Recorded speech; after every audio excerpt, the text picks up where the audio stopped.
Hey guys, it's Densuo. We're back for the covering of the AE 2012 changes for El Fuerte. The changes were all positive. There's a few things I felt the need to cover for the sake of clearing up any kind of misconception because, people like to guess sometimes instead of, actually understanding what's going on, myself included.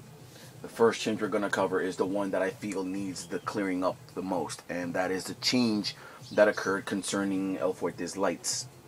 Some people may read it wrong or they may misinterpret it, and we're going to go ahead and get rid of that misconception immediately. For starters, the change, right? Back in AE, they gave him the ability to go ahead and mash the crouching lights and the far lights. They're chainable, right? This does not apply to close standing light punch. You have to link them. Now, the other change that was done that's very nice, which is what occurred in AE 2012, is that you can now chain another light out of the chainables.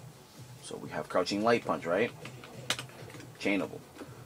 Let's say we want to go to standing light kick or crouching light kick. You can chain the first standing light kick or the first crouching light kick after a chainable jab.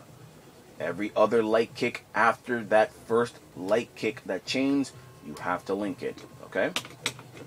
There you go. Now, what does that mean? What you just saw, crouching light punch chaining to crouching light kick, linking into crouching medium kick. That's a lot easier to do now. So, the benefit to that is now it's easier for El Fuerte players to go into run stop pressure. Case in point, you land the shower kick, you link the crouching jab, you chain the crouching light kick, you link the crouching medium kick. Now it's 2 links instead of 3. Slightly easier, a little more forgiving for the execution. What does that mean? That means whenever you're doing any kind of pressure and you go in for the reset attempt with the shower kick, or you just land the shower kick out of a simple overhead, now it's a lot easier for El Fuerte to execute his pressure. And that, of course, is a good thing. The next change was what was done to the, the guacamole. The patch note states guacamole and recovery reduced. So I believe it's safe in this case to assume that it goes across the board. The guacamole move used to recover in 13 frames in AE. The recovery was nerfed, making it harder to get away. Now, the recovery was dropped from 13 frames to 10 frames. So yeah, sure, it's only 3 frames, but that's, that can be quite the difference depending on who you're fighting. So what does that mean? That means you can now use it a little easier to build meter with the light version, and you can use it slightly better with the EX version to get the hell away when you're stuck in the corner or something like that. But the same thing applies when you're trying to get away with EX guacamole. Do it when you know the opponent is doing a move that has sufficient recovery to allow you to get the hell away. The next change that was done, which is very positive, is the change to Quesadilla Bomb. The EX version charges in about 4 seconds, and when you land the EX Quesadilla Bomb, if the opponent gets hit with a counter hit, the opponent is actually going to end up getting wall bounced, like so. That allows for follow-ups, since the opponent can be hit while they're in that wall bounce time frame.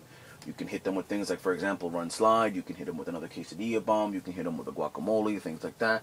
Now, the timing is, you have to be pretty decent with the timing, or it's not going to hit, so be sure to practice that in training mode. The other nice change is that from now on, whenever you land a fully charged Quesadilla Bomb level 3, which is, I believe, 6 seconds, or you land a EX Quesadilla Bomb, non-counter hit. No, actually, even if it's on-counter, it doesn't matter.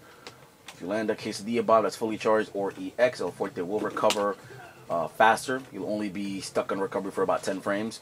That's good because, let's say, for example, we hit him with something, with a Quesadilla Bomb, get him to the corner, or, they're already in the corner, we hit him with one. Now we can go in and pressure, let's say, with a Gordita Soba like you just saw, or we can actually go in and, run forward, stop, and shower kick, and see how we stop them, and see how we, get them to react. So overall, that's another tool that, marginally, but still does help with his application of pressure. Let's let's see, that covers everything except the tortilla. The tortilla's invincibility was reverted back to super status. The notes do say that it was reverted back to vanilla, but I'm not buying that because vanilla did have more damage, and it's still doing 132 damage, and I believe 150 stun. Yep, I'm right. So it wasn't reverted back to damage, unfortunately, but it did get back its invincibility. That's a good thing. We're going to go ahead and show that right now with a example of Ryu doing jumping hard kick and crouching medium kick. You're going to see, the first one I'm going to block, I'm going to EX run through the jumping hard kick, and then when he lands to the crouching medium kick, I'm going to, do tortilla, I'm going to jump right over it.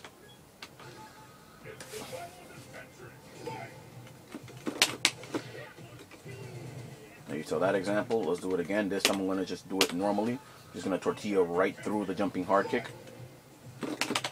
Whoops, I did it too slow, obviously. Did it too slow again because I suck. There you go, much better. Also, you can't do it too early or that happens. In any case, what does that mean? The invincibility, it was reverted. It goes up until its 13th frame. So that means you can't do it too early. But still, we're getting the invincibility back. And what that means is that clearly we get back one of our most important tools.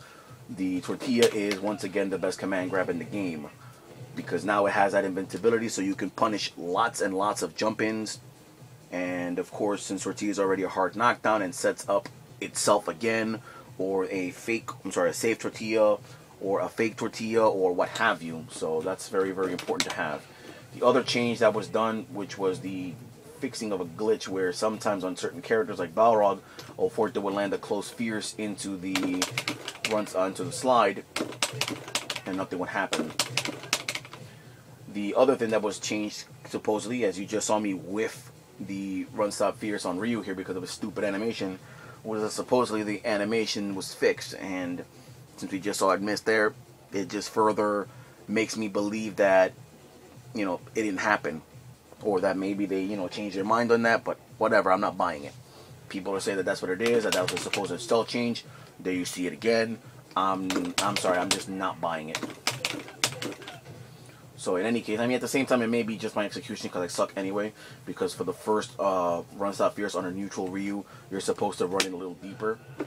But hopefully, it's one of the guys who's a lot better than me in this game can go ahead and make a video themselves about the run stop fierce and show if it is true that the hitbox thing was corrected. But as far as that, I'm not really buying it. That basically covers all the changes. Again, the crouching light punch or the far standing light punch, it's not really going to happen with that one though, but you can chain any of the other lights into it, right? The very first one, but then you got to go back to linking. So it's a lot faster. You saw it a lot faster. The first time I actually linked it. The second time I did it, I actually chained it properly. Case in point, same thing again. Now, don't forget, standing light kick and crouching light kick both link into crouching medium kick. So that means the execution is a little lighter for you. The quesadilla bomb, EX charges a lot faster, charges in about 4 seconds. On counter hit, it causes wall bounce. EX quesadilla bomb on hit, level 3 quesadilla bomb on hit are both, of course they do knockdown. It's a technical knockdown, but it does make El Fuerte recover faster, so it's easier pressure if you have them in or very close to the corner. All the guacamoles had their recovery, sped up. That's really much it. So yes, El Fuerte is a lot better. Even Daigo says that supposedly El Fuerte has potential for top tier, but we all know how that goes. It's just one guy's opinion. So yeah, take it to the lab, keep practicing.